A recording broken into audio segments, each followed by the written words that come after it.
Shanna Shanna. China. Okay, I'm here with Fifflaren. I'm going to do a reflections interview with him.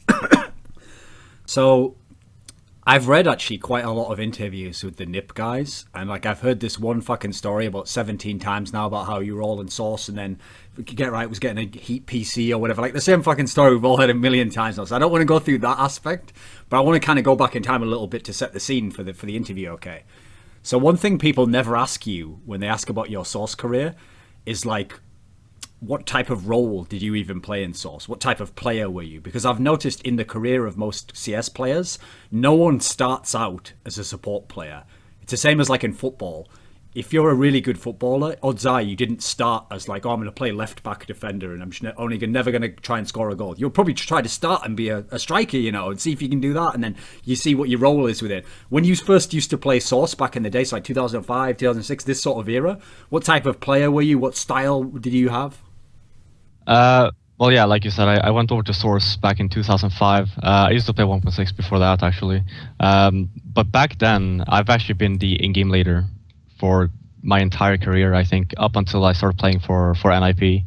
Well, I was in-game leader there as well, up until like 3 months after, I think. And then Exist took over. So before that, but in my entire Source career, I was Rifler and an in-game leader. In terms of like, could you give us an analogy, like a player who's an in-game leader like you were? So in Source, I was like this sort of player, maybe someone from now, so like 1.6 or CS:GO. Is there like a good reference point you could give us? Uh, well, I mean, in Source, it was a lot more tactical, I'd say, because the maps were all open. There was like no blockage on the maps, for example, right? So it was all about smokes and flashes. So it was very strategical. So I would say that maybe in terms of like giving you an example, it would probably close to Fetish or Existence, I'd say. Okay. So those are the two names who people always reference from the latter days of Source, like who, in theory, top tactical leaders and all that sort of thing.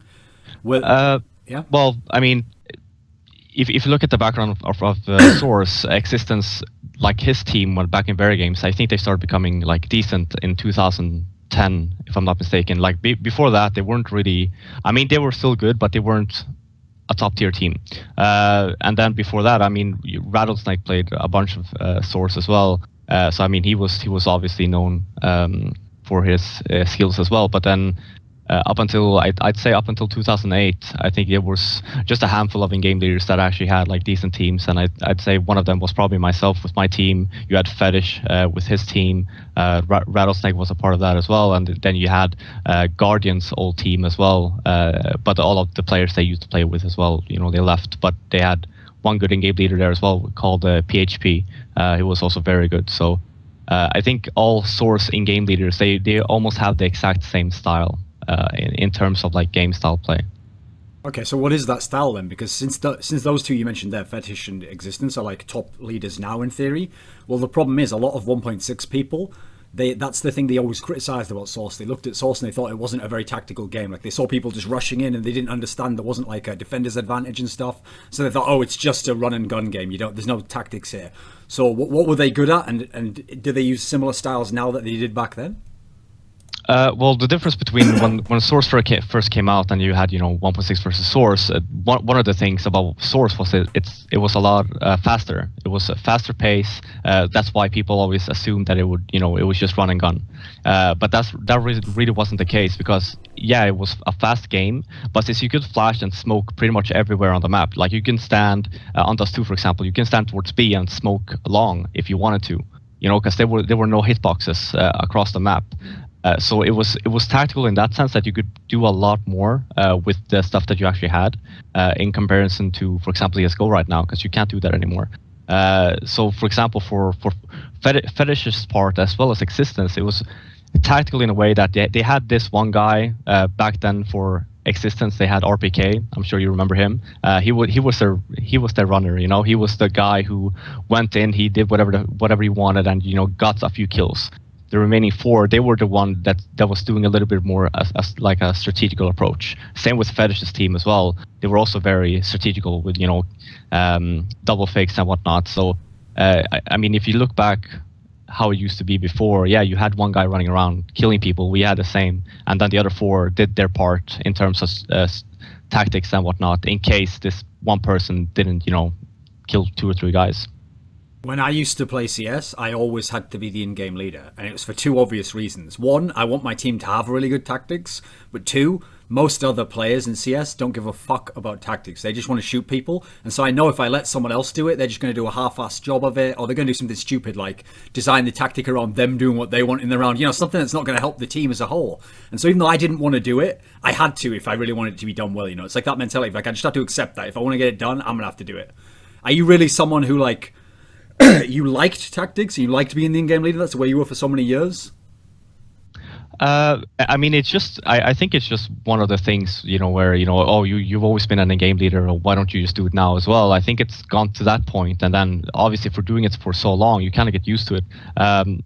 So I think that's the whole mentality that like an in-game leader has. Same with, for example, Fetish as well. He's been an in-game leader for God knows how long. And I think it's gone to a point now where since you've been an in-game leader for so long, you know what to look at in other teams, you know what works within the team, and you know what you can do with your teammates. Well, let's say you have a new in-game leader he has never called before in his entire life, and he's like, hey, this is easy, A split, B split, it's fine, we'll do this, but it's a lot more involved, it's money situation for the opposite team, setups, whatever, you want to know where, for example, if you're playing Dust 2 and they have their opera in B, okay, then they're running this setup and whatnot, so it's a lot more than just calling a strat. I think that this is one thing where people don't really understand, and this is the reason why, for example, I know this has been in talks a lot, that the in-game leader most of the times will be fragging less in terms of the other players in this team.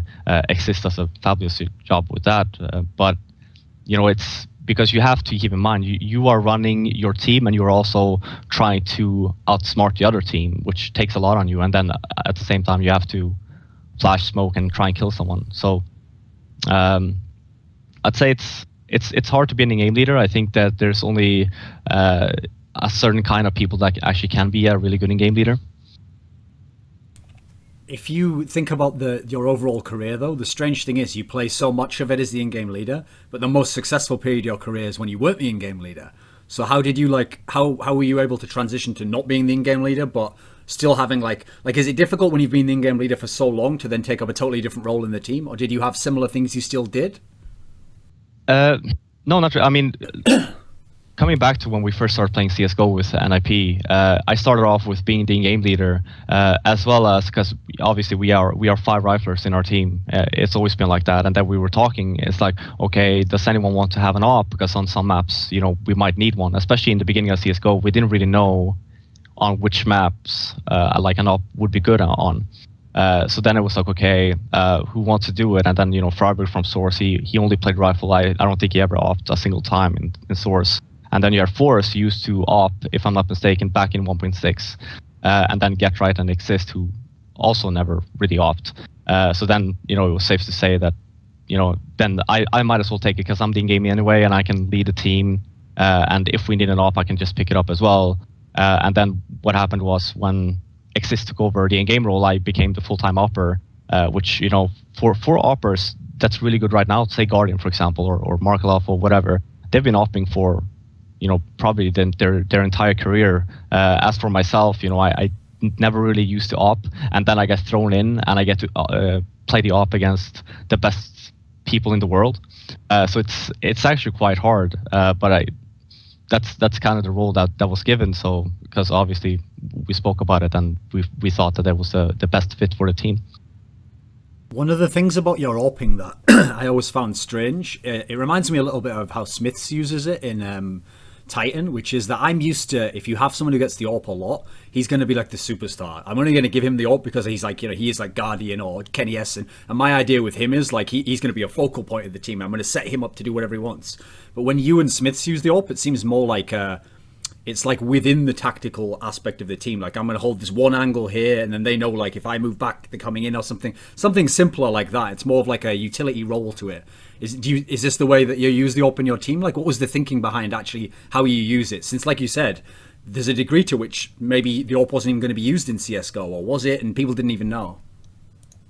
I think we use the AWP for information. Most of the times, say on those two, for example, on CT side, like just being able to peek mid or whatever, or have an angle where you hold so you can actually get back up. I think that's pretty much my opping up, right? So I'm not that kind of opper where I can kill 3 or 4 guys like, for example, a Guardian can, because he's so he can be aggressive. He can be anything, Whereas for me, I'm not really at that stage where I can actually do that. Like, I'm not confident enough to actually pull those stunts off that he does. So then it's easy for me as well as for my team. Yeah, I can choose wherever I want to go with it. Like, I can say that, I want to go and try and get a peak long, but that's about it. Other than that, I would basically just hold an angle just to get the information for my team so they can rotate on whatever, and we can try and retake it. So I mean, I'd say on a few maps it actually works, but as you can see, we only op on, I'd say, 2 maps, which is Dust 2 and Train. The other 3 maps or whatever, we don't really op on because we don't feel the need that we need to have an op, because the information will be there anyway. If I ask people who are experts at CS:GO, like, describe Fifflaren to me, they're going to start using words like support player, utility player, these terms. Do you actually embrace that? Do you think of yourself as that sort of a player? I think that I actually got like the whole support player thing. I think that I actually got that because as you can see in our team, we have, if you just look at the front line, right? So we have Freiberg, who's gonna run in first. That's like a given because he likes to run in. Forrest, he can do pretty much whatever he wants because he's gonna do his job anyway. And Get Right is the guy on the other side of the map, and then it's me and Exist left. And then what happens is, Freiberg runs in, Forrest runs in, me and Exist will be at the back line, maybe throwing a few smokes and flashes, trying to get both Freiberg and Forrest aligned. So, when they run in, there's such chance that someone might be flashed or whatever, that they have the coverage that they need to actually excel the best. So I think the support role, yeah, sure, I might have that play style, but I throw a few flashes and then I run in myself. So, but I'm not the kind of like entry fragger kind of guy. If I took you now and you couldn't be in NIP anymore, and I'm going to put you in another team, I'm going to put you in Fnatic or LGB, some team like this, which isn't considered like one of the absolute best teams in the world. It's just a level below, and so the players likewise. Okay, the stars are a little bit less stars, and the other players, it's just we're taking it down a little notch. If I put you in one of these teams, could you be like the second star or the third man or the guy who's the entry fragger? Could you do something else? Do you think? Could you be a good pro in that sense? I think that if I started off playing CSGO with just a rifle, because I think that's one thing that people always say about me, right? Is that, okay, he should never pick up the op, he should only rifle because he's at least a little bit better with that, right? So I think if I started CSGO with just playing rifle and never touched the op, I could probably be a lot better than what I am now, for example, and I could probably be one of those, let's say maybe not as good as Freiberg in terms of entry fragger or whatever, but I can probably be one of those monumental players that you rely on during a game that we need this win, and we have 2 players that can do it. I might be the second guy. Okay. When you have star players, I've always thought a really difficult thing to explain to the public is that, okay, a lot of the public are quite young, okay, and a lot of why they like to watch CS is the excitement, and so that means they want to watch the star player. And when they watch the star player, sometimes they have kind of like a naive way of thinking about his skills, and they think to themselves like, oh, he's like the god in the game, he can do anything he wants, and he could kill everyone in any scenario. And then, he's got these other guys that are sort of like, oh, they're annoying because they sometimes lose the game for him, and, he has to like help them win the game. And they think like the star is like just this untouchable guy who just never does anything wrong. But from my own experience, like being around these players and talking to in-game leaders, almost every team that has ever existed in CS, the star player to some degree has to almost be like babysat. Like, you have to put him in his position where he can do all his kills, and if you put him in that position and you set things up and you take away his disadvantages and you cover his back here, then listen, then he'll go crazy and he'll look amazing and godlike. But what's funny is you take some of those star players and you put them just like a normal player on any other team, and their performance level would go way down, they'd be complaining, like, you have to set things up perfectly for these guys to look like the star to a degree. In your team, like, what are the difficulties in terms of like allowing the stars to be the stars, but also the fact that, well, as we see, like if the game's lost, then you're going to be one of the people who takes the blame in that sense. How do you balance that out? Well, I mean, for our team, it's pretty straightforward because when we made a team, everyone had like we didn't really collapse in any other position. That when we made our team, I don't know if it was just luck or very thought through. So for example, you had Get Right, who was the guy under the site, right? So in our team, there was no one else who ever did that. So obviously, we just gave that to Get Right. But I think that if, for example, let's say that we were to give Get Right, let's say, an entry fragger role, would he be as good as he is doing what he does now? I couldn't really say, but like I think that a certain kind of playstyle suits players more than other kinds of playstyle, right? So I agree with you in that extent that you can't just switch a player. Yeah, he might be the star player, but if you put him on a role that he's not comfortable with, he's not going to be that kind of star anymore, right? So you want to give him a role where he's comfortable with, that he knows himself that he can do a good job with. So in our team, we're always very open with each other. So we always give each other room to work with, so they can excel the best. And I think that's one of the things about our team that differs from the other kinds of teams out there.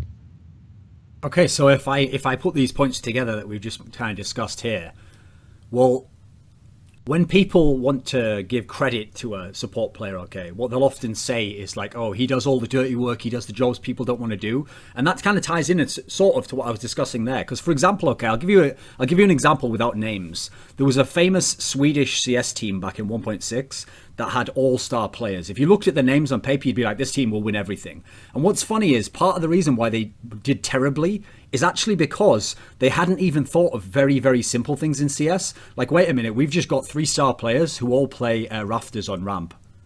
On nuke, rather. So we have 3 players who their best position is just 1. So only one of them can do it, and that means now 2 people not only are playing a position they maybe don't like, they might have to now play the position that's the worst for them on the map.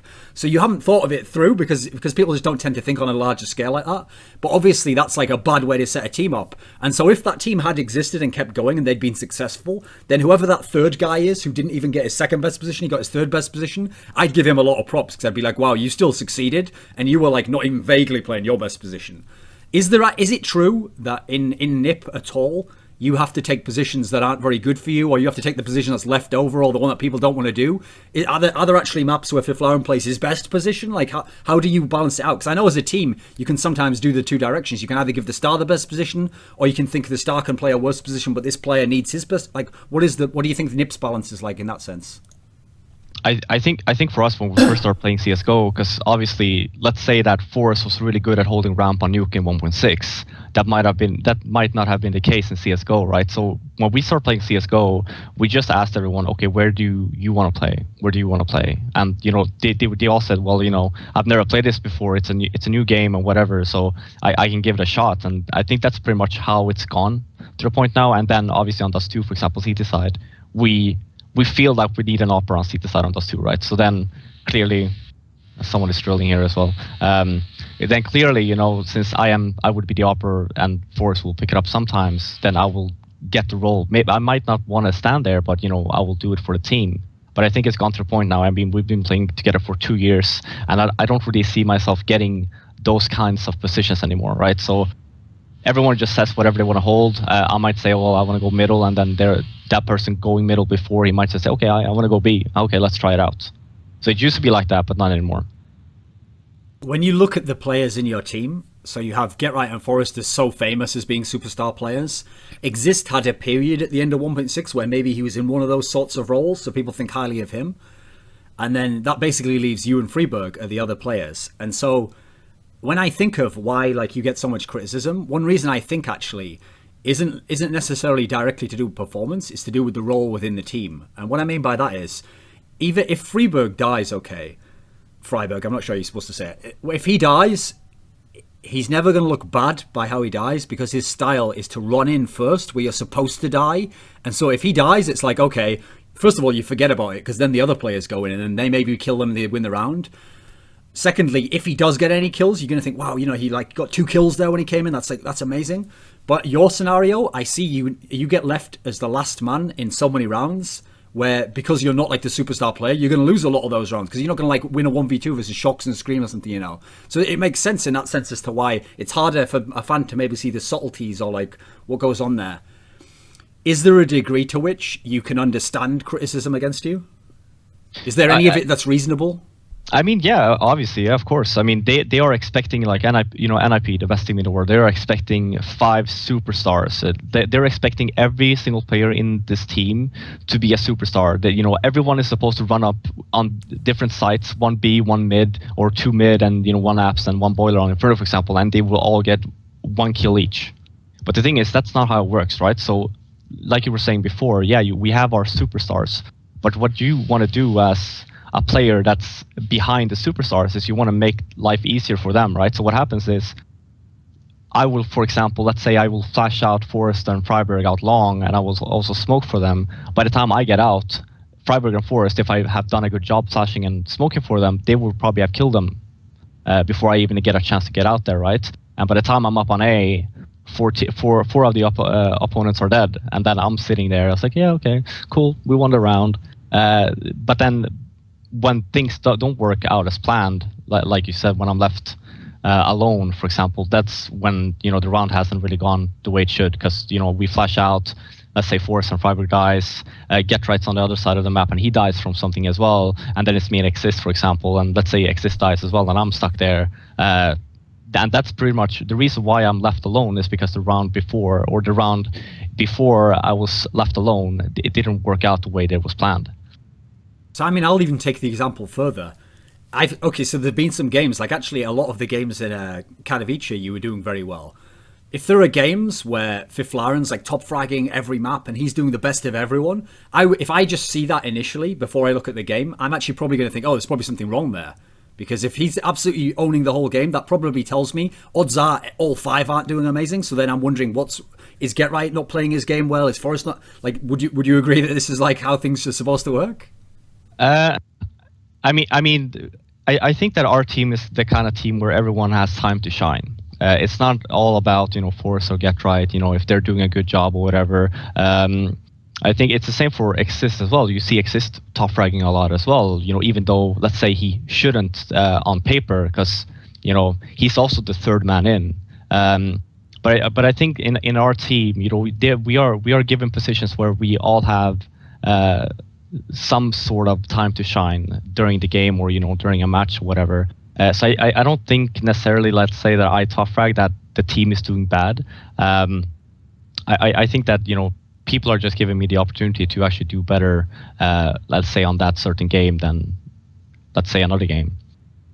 When people criticize me, okay, if I just look at each criticism one by one, they'll never bother me, okay? Because I could look at it and I could go like, this guy doesn't know what he's talking about, or what he said here, like there's something, it's not factually accurate, or who is this person to judge me? Every single one on their own, it wouldn't bother me, okay? But what people don't understand sometimes if they're in the public is because they don't have much, they only have contact with their friends or people they talk to, okay? So they don't have much like coming in on them at once. So the place that it gets more difficult to deal with is when you get those scenarios where it's like 1,000 people all at once say it. And even if each one is one that I could break down, 1,000, if one person, okay, on the street walked up to you and was like, you're an idiot, you'd be like, whatever, and you just keep going. But if like 1,000 people in a row as you're walking out, like, you're an idiot, fucking asshole, I hate you, like, eventually you'd just be like, shut up, like, it'd get to you, Are you really like as cool as you seem? Does it ever get to you when people just talk shit on you, or like that millionth thread comes up of like minus Fifflaren plus, I don't even know plus who, but I think that's a thing now, though. Like I think it's gone to the point now where people feel like they need to do it. It's even though, and it's the same when I play good. Like I hardly go on HLTV anymore because of this fact. Because it's whenever I go in after a game, even if I play good or bad, there will always be like 2 or 3 threads at least. Either plus Fifflaren or shut up haters, or yeah, that's what I'm saying, negative Fifflaren, see, he had one good game, blah blah blah. And before, like, let's say, I think it's close to a year now, but like 1 year ago, it really got to me because I was actually on, because I like HLTV. They do good coverage, and they have good good columns and whatnot. So I actually do enjoy going in there, and as well as reading the match comments on, let's say Fnatic is playing Dignitas, see what people are predicting and stuff. Like, I enjoy doing that. But now it's gone to the point where, I can't really do that anymore, because whenever I go in, there would just be a bunch of shit about me. And then I was like, okay, because like I said before, like, let's say 1 year ago, it actually got to me, like, because it was so much there, I couldn't go anywhere. It was just a bunch of hate. And then, you like you said as well, you sit to yourself, it's like, okay, if one person goes and say that you suck, then it's like, yeah, okay, whatever, you know. But if, like you said as well, thousands of people say that you suck, and you keep on going in and you keep reading about it like everywhere, then it's like, okay, yeah, sure, okay, yeah, okay, I do suck. And then you go in and with that mentality in game, okay, well, you know, obviously, you know, I suck, so I'm not going to be able to kill this guy. I'm not going to be able to do what I'm supposed to do. And back then, I think I had a little slump, like let's say 1 year ago as well, where I wasn't really playing to this team standard, and you know, that's when I actually made up my mind, saying that okay, I won't go on and, you know, care and read on HLTV anymore. You know, I'll care what my team says. You know, so if the team says, okay, Fiff, you need to do this better, blah blah blah, I will take it into heart. But if I go on to HLTV, whatever, you know, I don't really care anymore, because it's gone to the point now where, you know, if I was so bad in the game and if I was, you know, that they should replace me, then the question is, why haven't I been replaced, right? Well, that's because I have 4 teammates that believe in every single move I make, that we all have trust in each other, and, you know, they want me to stay. So then whether or not you have 1,000 people or 10,000s of people saying that I should quit, at the end of the day, it doesn't really matter, right? Because it's about the team, and the team wants me to stay, and so I will stay. I mean, obviously, okay, there's an example in sports that happens, actually, which is that you get players sometimes who were either a star or they were a good player in one team, but after enough of their careers gone by and they didn't win like the world championship or whatever with that team, they have a choice. Like, either I can stay as a star player and just like ride out the rest of my career on this team, or maybe I take like a lesser role on a big team, but then I have a chance to win some cups like before I finish my career. And it's quite a common thing that happens, okay? And so the idea is the person's willing to accept like, okay, if I go to that other team, I'm never going to be thought of as the star anymore. In fact, people might even say some bullshit like, you know, oh, you just rode the coattails of that other superstar to that title, it doesn't count for you or whatever. But that player can always turn around and go like, listen, like, no matter what you think, like I have like I have the cups, I have the checks, like I won, okay? Is there a degree to which you can actually, like, do you ever like get like indignant about that? Like, I'll give you an example. I made a joke to a Fnatic player. I was talking to a Fnatic CSGO player about you, actually, and your role in their team. And I said that if I was you, obviously this wouldn't work because we have totally different personalities, but I said if I was you, I'd actually troll and I'd like play up the fact that like people think I suck. And so I'd go on hltv.org, and you know where it says on your profile, like, fan of so-and-so? Mine would say, like, Fifflaren would be my account, and it'd say fan of Fifflaren, and then I'd just make comments all the time like, you think Kenny S is good? I'm like a 7-time world champion. He's won like 2 tournaments ever. So, like something like that, you know, just fuck with people. Is there a degree to which you actually do think obviously the criticism doesn't get you through entirely, as you're saying, hey, you can handle it. Do you just accept it? Is there a degree to which you're like, it's bullshit, like actually I am doing a really good job? Are you able to be confident and be cocky in any way? I think that I could if I wanted to, but the thing is, you know, since they're for me, HLTV is just a bunch of trolls, right? So, for example, like I'm on Reddit for a lot, for example, and if people type there, I can actually respond. That's fine. But, you know, going on HLTV, what happens is it's like an effect. So if I actually were to write something, there would be 100 threads after that anyway. So it's not a fight that I would like to take. It's not worth my time. You know, so if people want to troll on HLTV, you know, they're allowed to. But like I said as well, I think it's a thing now. Like, you know, maybe 1 year ago or up to 1 year ago, you know, everyone actually hated me. They couldn't find a single other player that was worse than me. You know, that's fine. But I think now, even though I play well or whatever, I do what I'm supposed to do on a team, which I don't think people realize that I'm actually doing what I'm supposed to do on a team. You will still see a bunch of threats, right?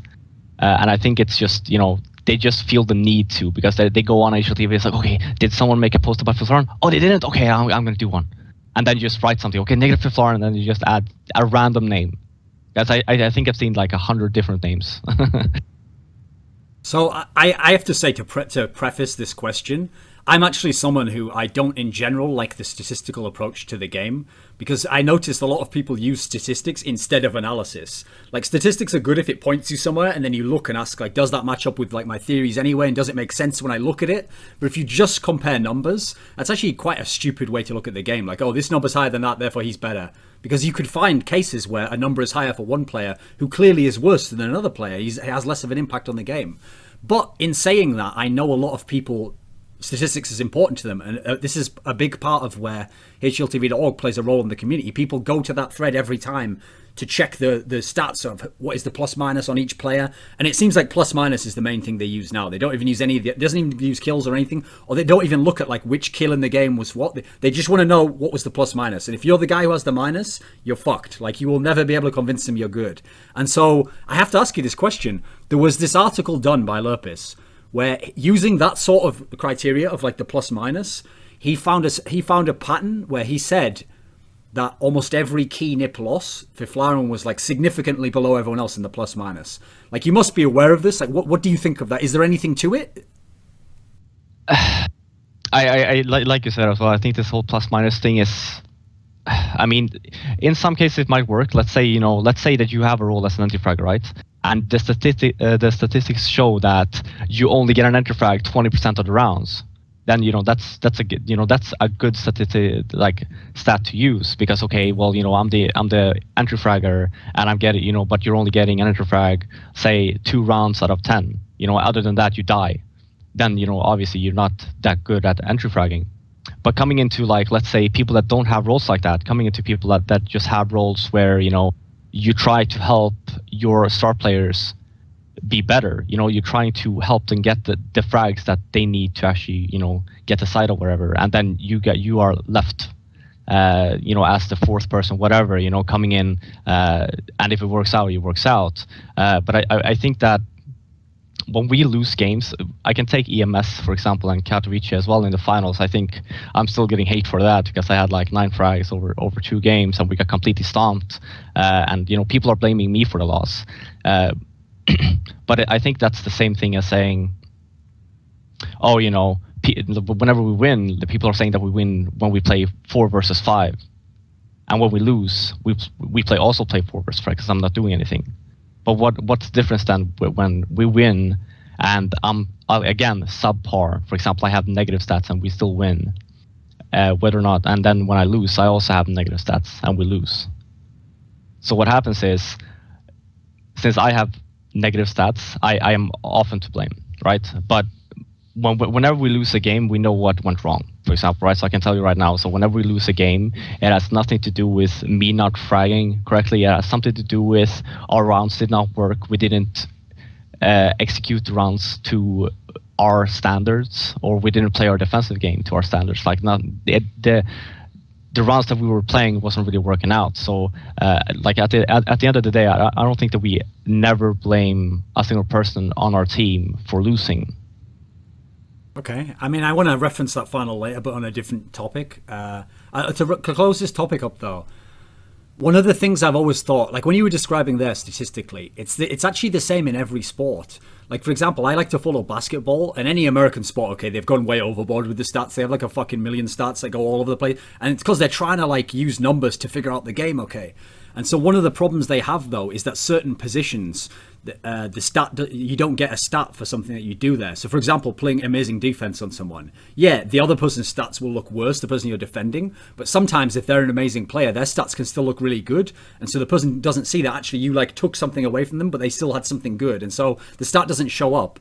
So the way I want to ask this question is that when I used to be the in-game leader, like I described there, whenever I played the game, and the same scenario of like knowing that my stars have very particular things that they want to do in the game and I have to set them up. One of the ways I always tried to approach it, call it condescending, is I would think to myself, okay, a lot of star players, let's face it, their skill is like really quickly aiming onto a dot and clicking mouse 1. Like, they're not super cerebral thinkers who know everything about the game and all that. They're kind of brilliant people, but they're not the most intelligent. Okay, so I would purposely try and take as much thinking out of the game as possible. Like, I would send my star player over here, and I'm not even going to tell him, like, listen, while you're over there doing that, go at this time, and I'm going to be doing this, and I'll look behind you, and then I'll tell the other person to flat. I'll just say, you just go there at that time, and then my job is to do all the other shit that has to get done, so that he goes there and he thinks he just walks in the sight, and people are just looking away, and then he shoots him in the side. He thinks it's easy, and so he'll never get to know all the shit that I'm having to do. That if it goes wrong, I look like a fucking idiot and I've ruined the whole round. What kinds of things do you do in NIP, or are there things that you do that you think don't show up to people, or something that's more subtle?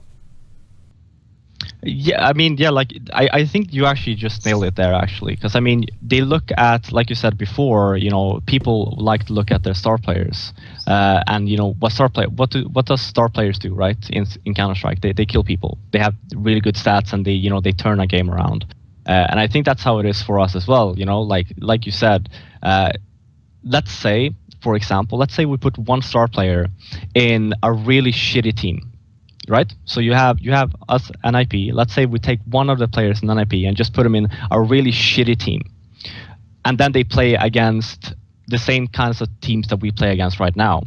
Do people really think that this star player will just carry or will do just as good as he does on our team?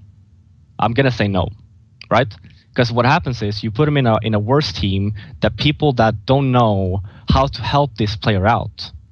And then what happens is he's going to have to do all of this himself. And like you said as well, if you have this kind of player, he's good at shooting, he's good at clicking. I'm not saying that we have a player like that, but let's say we do have a player like that. He's good at, he wants to run in, he wants to, click on some people and, clear out the site. He doesn't really understand the groundwork that was done before that for him to actually go in and do that. So you put him in a worse team. These other four individuals, they have no clue what's going on. They're playing, running around, throwing a smoke that lands completely off bounds. And, this star player runs up thinking, oh, I've done this in my previous team. I'm going to kill this guy anyway. And he gets shot in the back, for example. And then he's like, oh, what happened? This never happened to me before. And then, again, that's where people like, for example, me come in, or, I come in, or Exist comes in as well. We make sure that doesn't happen, or we try to make sure that doesn't happen. And I don't really think that there's a statistics for that as well. Fifflaren, he threw this smoke or he threw this flash, making sure that Forrest didn't die, which happened, during that round. He killed 3 people because he didn't die in middle, in the back, in the beginning of the round. I don't think there's no stat to show the groundwork after like you have executed a round. When Nip was winning all the tournaments in a row, and I would see, even quite early on in the streak, in every interview, okay, you'd be quite Swedish. You'd just be like, no, we're not the absolute, we're the best now, but listen, very games are very good. They might beat us next time. You'd always make it sound like we're all so down to earth, no, we don't really think we're like the absolute best. But if you are winning just every time, like probably the most ridiculous was that ESEA one where in the upper bracket, you still won like 16-14, both maps over very games. It's like, at that point, it starts to feel like we're just always going to win. Like something works out, okay, no matter what it has to be, whether it's Exist doing that 1v3 diffuse, like whatever it is, something's going to work out and we'll win the game or we'll win the tournament.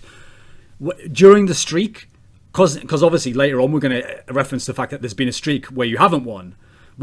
Did you actually have that sense of like something will work out? We're just going to win no matter what. Like even if something goes wrong, something will always go right. Did you have that sense about you? I don't really think we had a sense where, because we won so much, we're going to win this time anyway.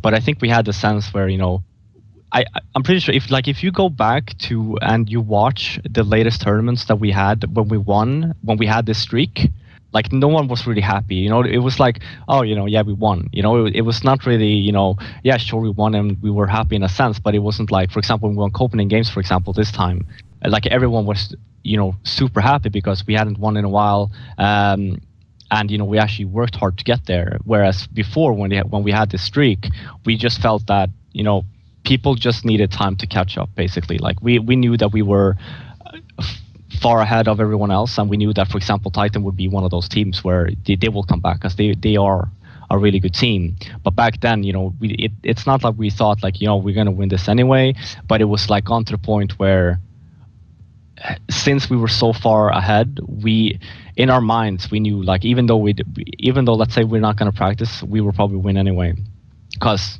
we were so far ahead. And then this one thing happened at Star Ladder, and I think that's where everything changed for us in a way. When they had that streak where they beat you the 3 series in a row, since it was literally like a reversal of what was happening before, where you always beat them and then you usually went and won the tournament, was there a degree to which after after the 3rd time, even though they didn't win that one, it was ESWC, after the 3rd time in a row they've beat you, was there a sense of like they might just beat us every time now, maybe it goes the other way? Was there any of that? No, not really. I mean, like I said, every single time we lose a game, like we like to see as we don't like to see it as that team was better than us. We like to see it as where did we mess up, causing us to lose. This is how we look at it, right? So during when Titan beat us three tournaments in a row, whatever, every single match that we lost to them, we could pinpoint what went wrong, like, and we could feel ourselves that our game was switching to the worse.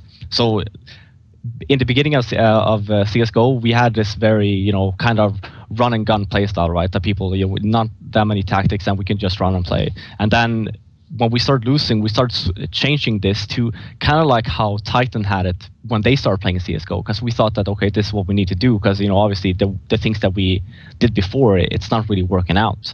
And then we started losing, and we kept on losing, even though we lost, not only because they were better than us, but because we kept on messing up, and we started getting more defensive because we started losing, and it's gone to a point where we don't want to lose, but we didn't want to win, right? So we just didn't want to lose, and what happens is you go more defensive. When you want to win, you will take these extra duels. You will play aggressive. You won't give a shit basically on the opposite team. You will just play.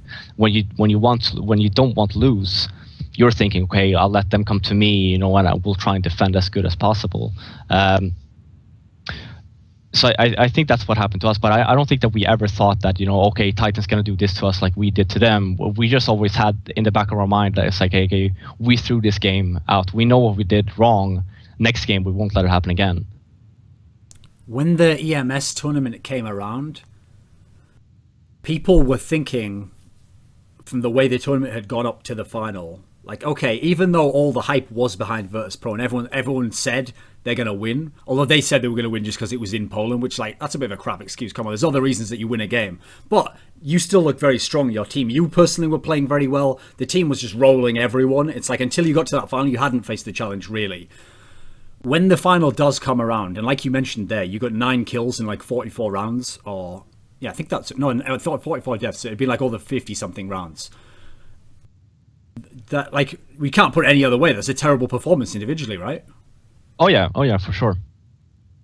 I mean, how do you account for that? What do you think happened to you? But just you individually at this time. I think the thing is, I think what happened for me is I had one of those games. I don't know if whenever you have played Counter-Strike, do you ever have one of those games where nothing really goes the way that you have planned? Sure. I think that was one of those games for me, and I think it's. For me, I was devastated after the finals, obviously, because it's a final, and we have played so freaking good. Especially myself, had played so well the whole tournament, and then coming up to the final, it just goes flat. And obviously, I was devastated. And during the game, for myself, I was thinking, okay, well, I need to try something else, because I don't want it to happen the way that it did before, saying, like, okay, I die once and I go passive and I go defensive, and then I don't really do anything. So I was actually trying out a lot of things, but nothing really seemed to work. Like everywhere I went, I missed, let's say, the first shot, and I got instantly blasted, or I got triple naded and whatnot. And it was just one of those games for me where I myself felt like I couldn't do anything. Like everything that I tried to do, it didn't work out. Like I just got dominated basically. So. And obviously, it's one of those games where you will always think about, and you will always have the back of the mind saying that, okay, I hope that this doesn't happen again. But clearly, you after a bad game, or after any bad game, or any game that you have, you learn something. And obviously, I did take something out of the bad performance I had from EMS.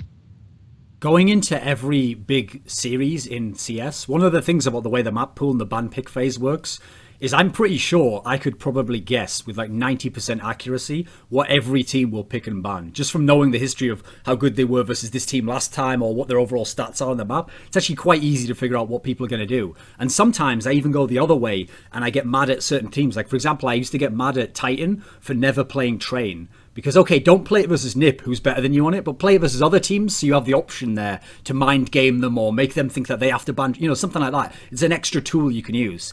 And so usually I'm going the other way, and I'm actually wanting teams to play more maps. Now, the reason I bring that up in this context is we're going into the EMS final, okay? If there's one thing I know, I'm starting off in my mental pick ban phase for Fifflaren here. okay, well, first of all, I'm going to ban Mirage, and then I'm going to like, whoa, wait a minute, what? We're going to just leave Mirage? Okay, but why? Why Fifflaren? Why Mirage? Okay, yeah, I actually saw that a lot. Everyone was questioning why we picked Mirage. Okay, so this is how it went down. Up until the EMS tournament, we had played Mirage a lot. We had really tried to fix that map, right? So we were really confident on Mirage going into EMS. Then during EMS, we never played Mirage once, because either people vetoed it or we played people that we know that, okay, these 3 maps we can beat them on, no problem. And then finals came.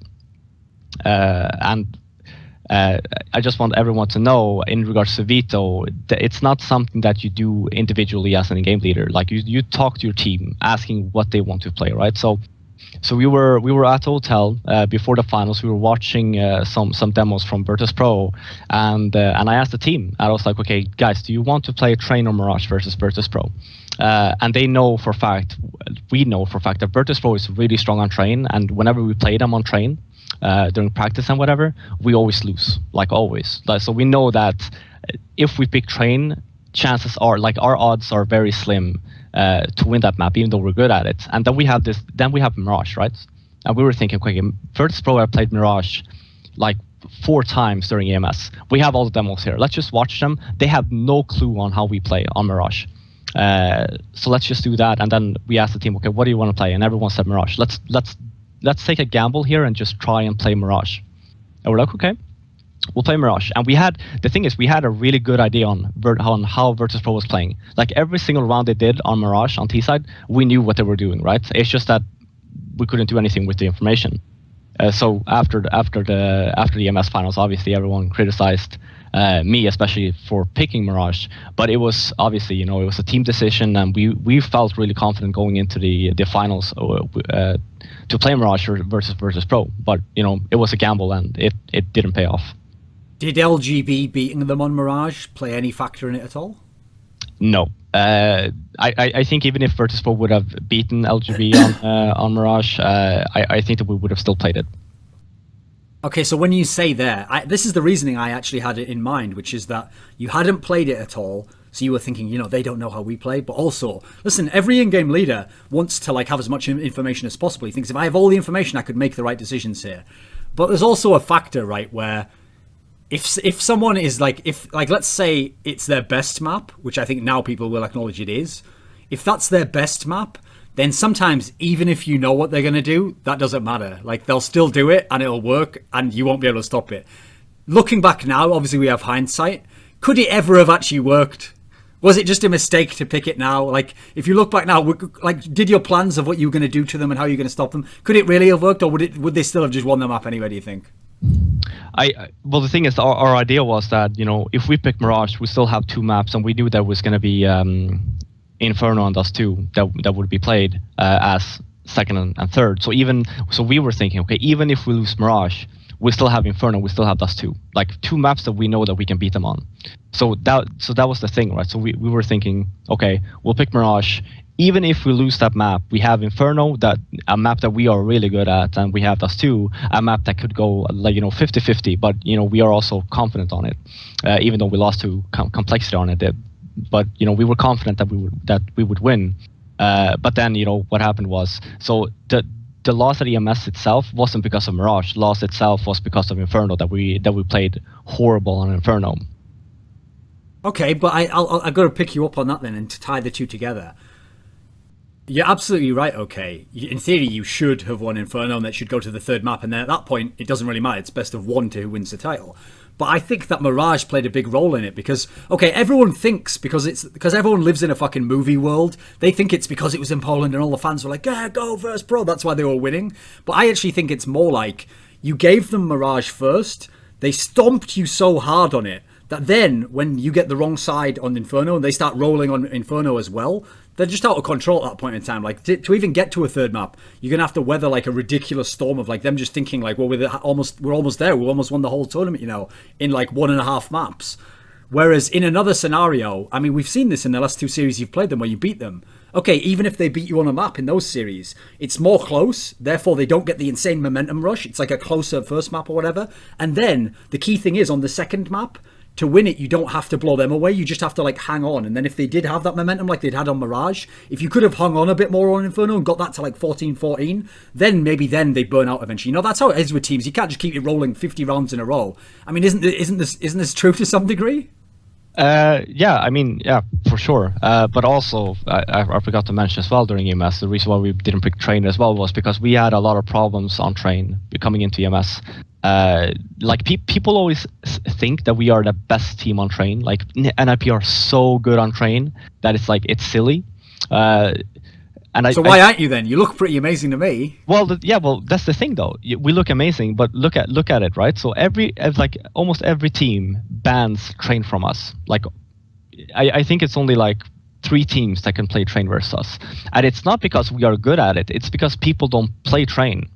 So it has really nothing to do with the fact that we are good or mediocre on this map. It has something to do with the other teams. They don't play it.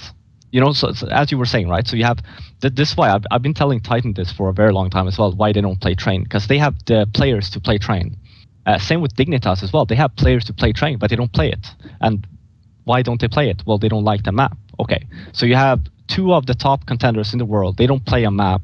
And then they're like, okay, well, we don't play Train versus NIP anyway because they are really good. But if you roll back and if you look at it, and if you look at the statistics on when we play Train, we play good on Train versus like second level teams, right? So look at DreamHack Winner, for example. We play Train. Again, people were thinking, okay, well, you know, NIP, this is Train, is the 3rd map. They will stomp Fnatic on this map. What happens? We got 2 rounds, right? So if you look at it that way, we're not that good on Train. It's just that people don't play it. So that gives us the advantage, and people think that we are good on it. One area that seems to have changed in CSGO was the beginning of the game. Everyone said, like, this is the most ridiculously CT-sided game you could get. Like, it was almost just like, you almost don't compete against the other team. It was just like, who gets the most CT rounds wins the map. And almost every map was almost CT-sided at the time. It was, like, ridiculous. And that's why maps like Train were just out of control. Because if you win 13 rounds on CT side, it's pretty much done at that point, you know. But now I've noticed, like, well, with teams like Virtus Pro, a game is becoming a lot more T-sided, not like overall, but just more in general. And I've noticed this seems like an area where your team's changed, because your team, not only just because you're Swedish, and Swedes are famously good on CT sides of Train and Nuke and these maps in history, but I noticed at the last few tournaments, your team has been not that great on CT sides, but the T sides are becoming really good. Like, you can go on these halves where maybe you only get the 8 rounds on CT on Inferno, but you still just dominate them and just win like 9 rounds or something ridiculous on the T side. Like, has this changed at all? Is this just a coincidence? What do you think? I think that just teams are getting better. Like, you know, it's when teams are becoming better at attacking, it's really hard to actually hold. Let's say on Inferno, for example, it's really hard to hold positions if the opponents are doing everything right. And I think it's the same for Nuke, for example. I don't know what happened with us either, because Nuke has always been a seed-sided map as well. And then the last few tournaments, we've always gotten like 7 or 8 T rounds on Nuke, which is, you know, if you get that, you're going to win, basically. And this is what happens. And it's the same with Virtus Pro. Look on Train, for example, at where was this? Was this Copenhagen Games, where they got like 11 T rounds on Train? Yeah, and we almost came back, right? Yeah. And, you know, for us, when we started CT side and it kept on getting that many rounds, we're like, oh, holy fuck, you know, well, we're fucked on this map, you know, let's just go on the next one. Because in our minds, it's still a CT-sided map.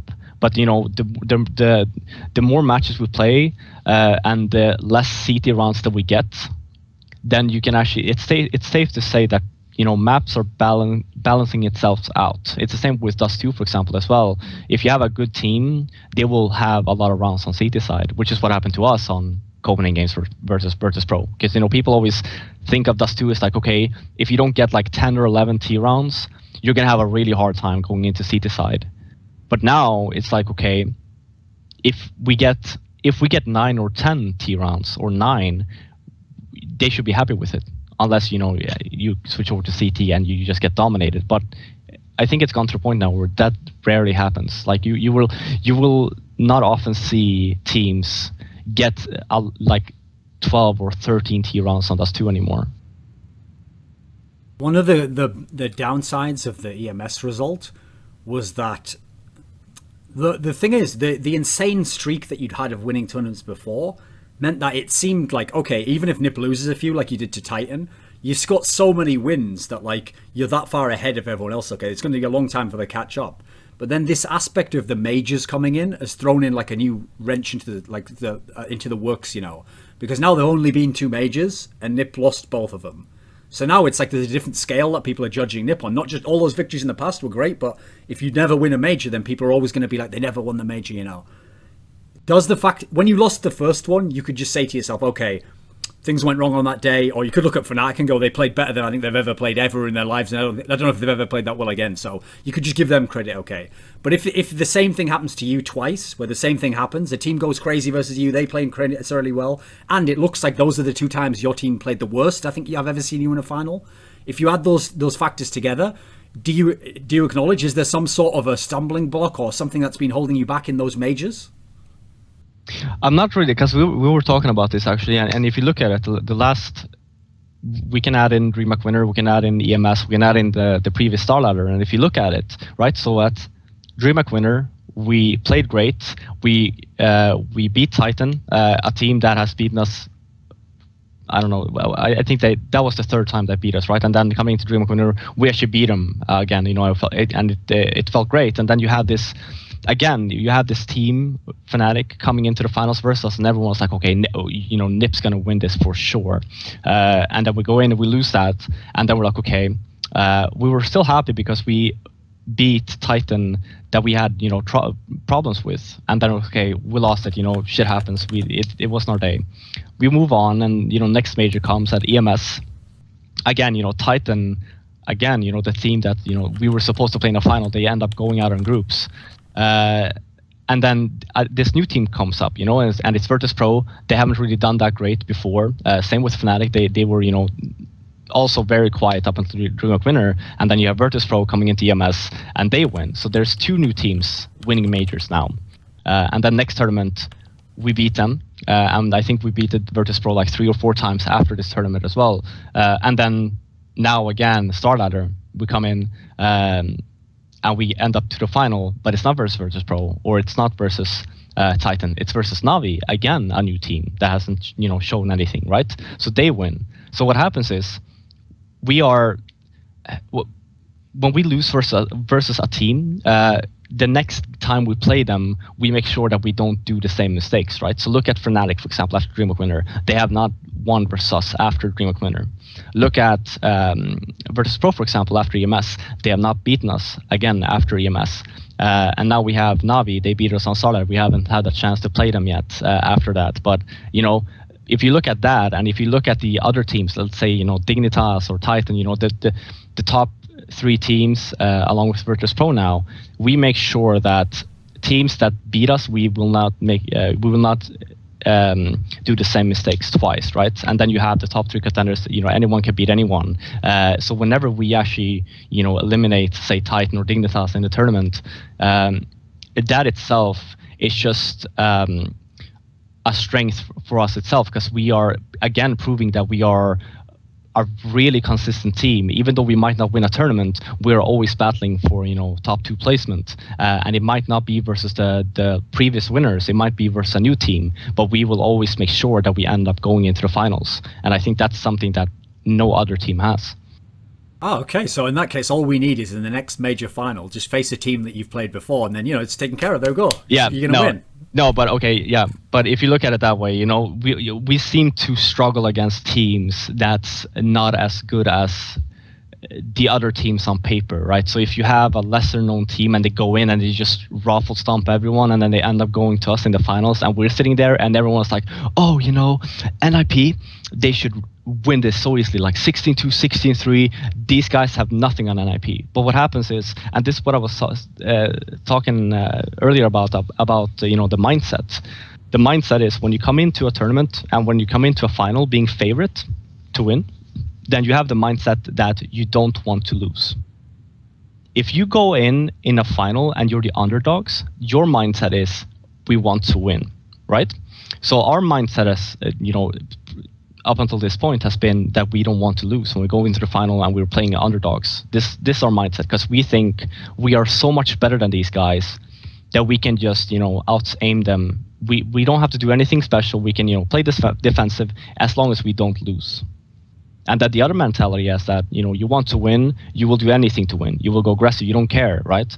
And this is the mentality that we need to work on. And I think this is the mentality that has led up to these losses during majors, because we've had that mentality saying that we don't want to lose. But I think that we have learned from that. And, next major that we are attending, if we are in the final, we will have the mentality saying that we want to win. It doesn't matter which team. It could be a team from Africa for all I care. It's they're in the finals.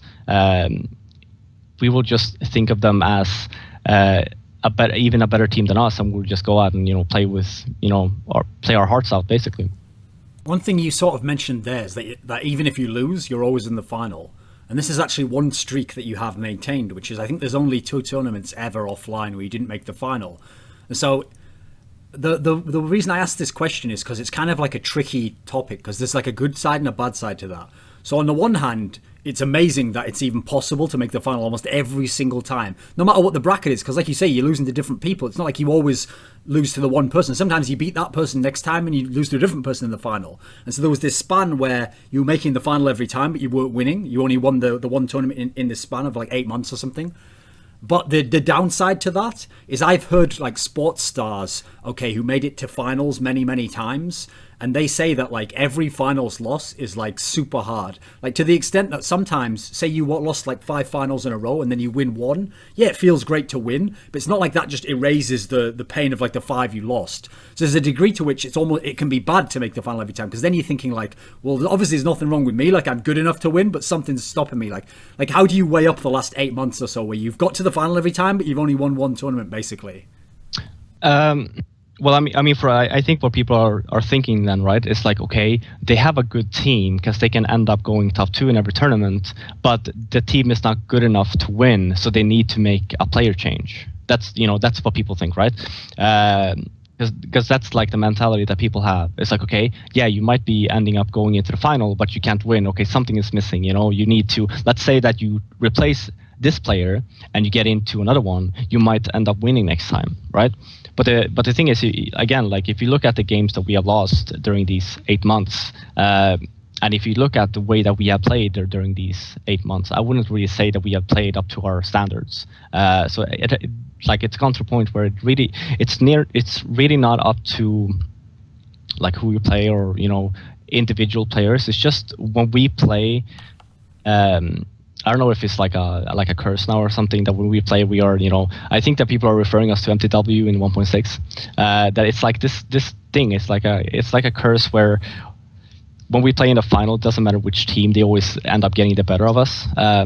But we have a lot of tournaments coming up now, and even though, like you said, it might be a bad thing to end up second every single time, for us it's actually not a bad thing, because for us that just proves to ourselves that we are still, again, the most consistent team in the world, and we are still one of the best teams in the world, if not the best team, since clearly every other person that wins a major, they end up falling short in the next tournament or whatever.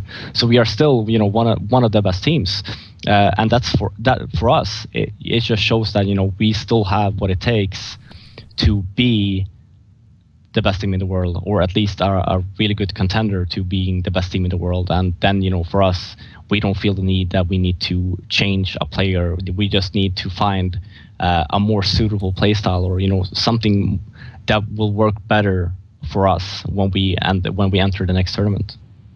I know nowadays pro CS players always try to give the perception off that they're like super good friends with everyone, and they love the other teams. It's like, even if we beat like Titan or they beat us, like it doesn't matter, we're friends with them, I'm happy for them, or all that like good shit that everyone likes to say. But even so, there has to be a part of you, where when you wake up one day and you go to hltv.org and you look at the news and you see, wait a minute, Shox has left Titan. There has to be a part of you that's like, holy shit, that's really good for me. Like, if I was playing for Real Madrid, okay, and tomorrow I find out Messi just left the team, like, even if I'm best friends with Messi, I'm going to be like, awesome, that's going to be better for me. Like, that's the degree to which you thought that, right?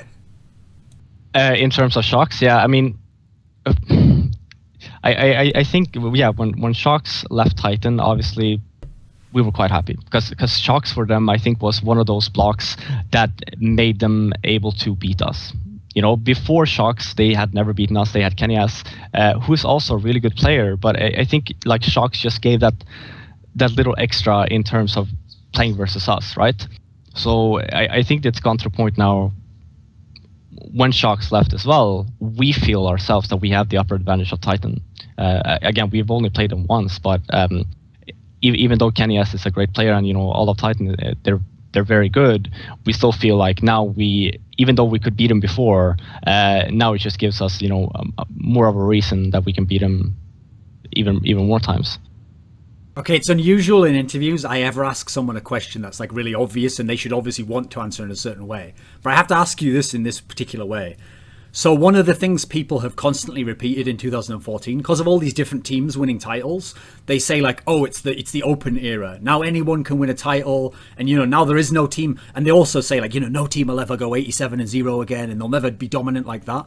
But what's funny is now that Titan have lost Shocks, and now that Virtus Pro have like gotten to finals, but they've lost, and they've lost to other people, and now Navi's just won this one tournament. I'm guessing they probably won't win like 3 more tournaments. So now it's like every other team is actually super inconsistent. They're all up and down, and even the teams who are consistent, so for example, LGB and Dignitas, are consistently getting far, but then they're always getting trashed by the same teams. So it's like there's actually only one team that consistently is in position to be number one, and that's NiP.